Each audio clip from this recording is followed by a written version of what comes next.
Assalamualaikum warahmatullahi wabarakatuh. Bismillahirrahmanirrahim. Alhamdulillahirabbil alamin. Wassalatu wassalamu ala asrafil anbiya'i wal mursalin sayyidina wa maulana Muhammad wa ala alihi wa ashabihi ajma'in. Amma ba'd. Selamat pagi, selamat siang teman-teman kelas 11. Hari ini adalah pertemuan pertama kita dalam mata pelajaran Quran Hadis. Oke. Pada pertemuan pertama ini Bapak akan memperkenalkan diri terlebih dahulu. Nama Bapak adalah Juhda Rahlia SAG. Bapak adalah guru Quran Hadis dan di kelas lain mungkin mengajar SKI dan pelajaran tafsir. Oke. Pertemuan pertama ini Bapak minta teman-teman untuk juga mengirimkan video sama seperti Bapak tentang perkenalan diri. Jadi tugas pertama kita pada pertemuan kali ini adalah Bapak minta teman-teman untuk memperkenalkan diri lewat video sama seperti Bapak. Durasinya terserah, tapi saran Bapak tidak perlu panjang-panjang, sedikit saja mengenai nama, alamat, dan hobi lah, dikit-dikit. Oke, pada pertemuan kali ini kita akan membahas tentang hakikat penciptaan manusia. Oke, Bapak harap teman-teman semuanya sudah pada download ya bukunya. Linknya sudah Bapak taruh di Google Classroom. Teman-teman bisa download semua buku pelajaran di situ, mulai dari buku umum sampai ke buku pelajaran agamanya, lengkap ada di situ. Oke, Bapak minta teman-teman perhatikan bukunya tentang surah Al-Mu'minun ayat 12 sampai ayat ke-14. Oke, bismillahirrahmanirrahim. Nah, surah ini, surah Al-Mu'minun ayat 12 sampai ke-14 itu menjelaskan secara konkret tentang penciptaan manusia. Walaqad khalaqnal insana min sulsulatin min tin. Dan sungguh telah kami ciptakan manusia itu dari saripati tanah. Oke. Summa ja'alnahu nutfatan fi qararin makin, dan seterusnya sampai seterusnya. Nah, jadi di dalam Al-Qur'an itu sebenarnya banyak ayat yang berbicara tentang penciptaan manusia. Misalnya ada di surah Al-Insan, judulnya aja surah Al-Insan ya.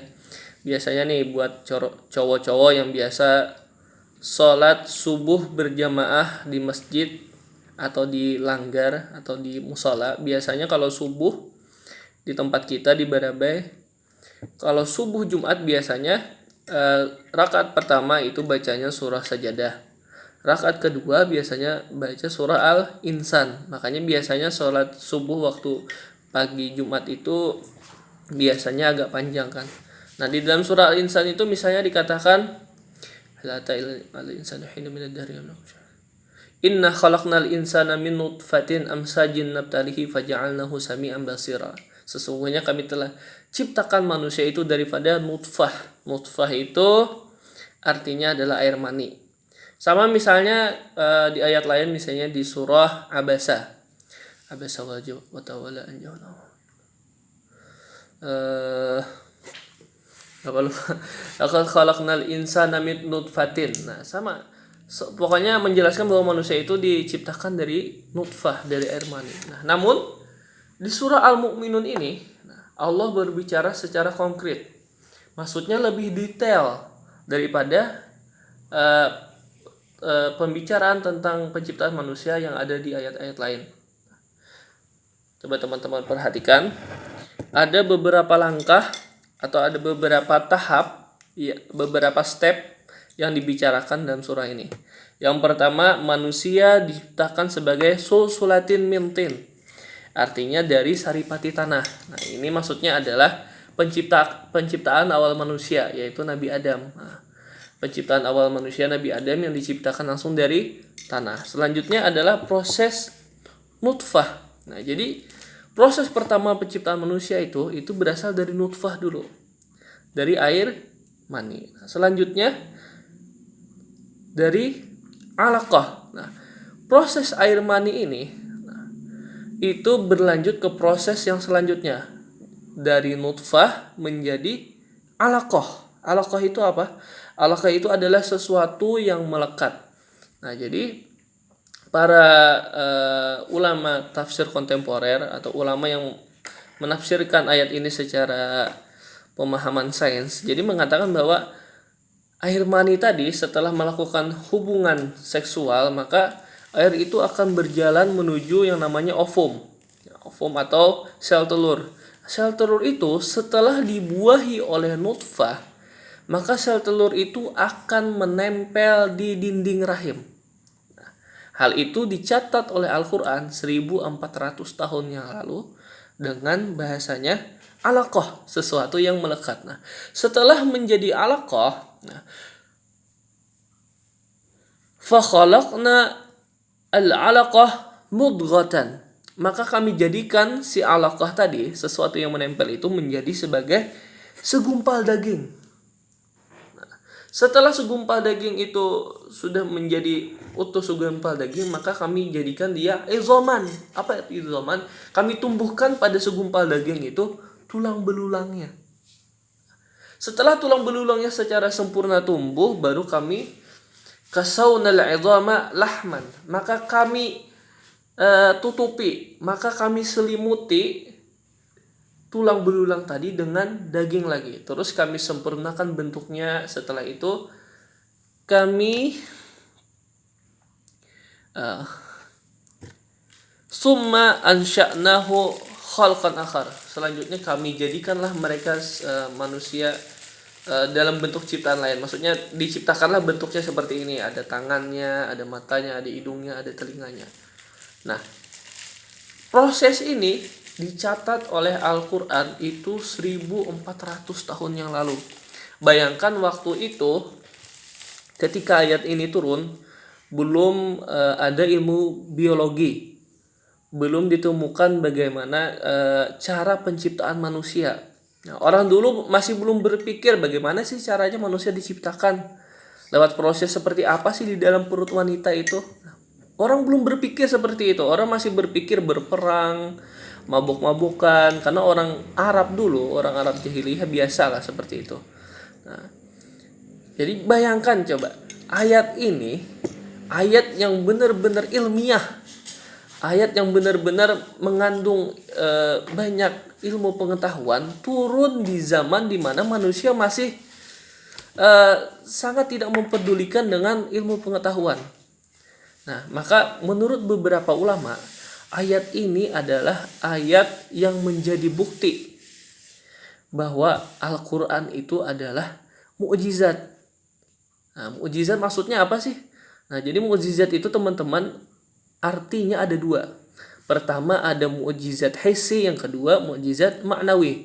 Mukjizat hissi artinya adalah mukjizat yang bisa kita lihat dengan tampak mata, dan itu adalah sesuatu yang khaliqul adah, atau sesuatu yang tidak sesuai dengan kebiasaan. Contohnya misalnya mukjizat Nabi Isa. Orang yang sudah mati itu bisa dihidupkan kembali. Orang yang buta dari lahir sudah buta, tidak bisa melihat, tiba-tiba bisa melihat lagi. Atau yang lebih simpel misalnya Nabi Musa dapat membelah lautan. Nabi Musa dapat mengubah tongkatnya menjadi ular. Nah, itu adalah mukjizat hissi.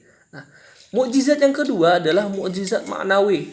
Artinya apa? Mukjizat maknawi artinya adalah sesuatu yang telah diceritakan oleh Allah, yang sesuatu yang telah diberitahukan oleh Allah, namun hanya dapat dipahami, hanya dapat kita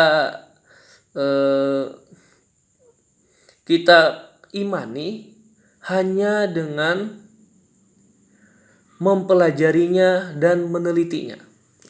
Bayangkan teman-teman, ayat ini turun 1400 tahun yang lalu. Orang belum mengerti biologi, bagaimana sih caranya manusia itu tumbuh, bagaimana sih kauniyah manusia itu.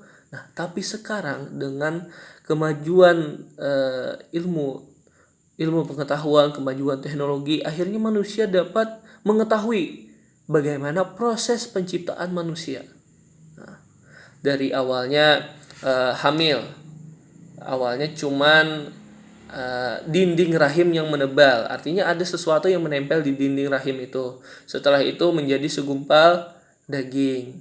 Nah, segumpal daging. Setelah segumpal daging itu menjadi segumpal daging itu terus ditumbuhi tulang belulang, terus diselimuti oleh daging lagi sampai bentuknya sempurna, jadi jari, jadi telinga, jadi hidung. Nah, setelah itu baru ditiupkan ruh. Dan itu sekarang bisa dibuktikan dengan ilmu pengetahuan, ilmu biologi. Artinya, ayat ini artinya menjelaskan bahwasanya Al-Quran itu adalah bukan perkataannya Muhammad, bukan karangannya Muhammad, melainkan adalah firman-Nya Allah Subhanahu wa taala. Ayat ini menunjukkan bahwa ini adalah kekuasaan Allah Subhanahu wa taala. Bayangkan 1400 tahun yang lalu ayat ini sudah turun. Padahal ilmu biologi belum ditemukan. Nah, tapi ternyata ayat ini bisa dibuktikan pada zaman sekarang. Nah, lewat ilmu biologi kita dapat memahami ternyata begitu ya penciptaan manusia. Begitu ya kita sebelum jadi seperti ini ternyata kita itu seperti itu dulu prosesnya. Nah, ini adalah penjelasan Quran. Dan ini kata ulama menjadi bukti bahwa Al-Quran itu adalah mukjizat. Karena memberitahukan sesuatu sudah dari ribuan tahun yang lalu, 1400 tahun yang lalu tepatnya, dan bisa dibuktikan pada zaman sekarang. Nah, itu namanya mukjizat ma'nawi. Nah, jadi ayat ini, ayat surah Al-Mu'minun ayat 12 sampai 14 ini menjelaskan bagaimana proses penciptaan manusia.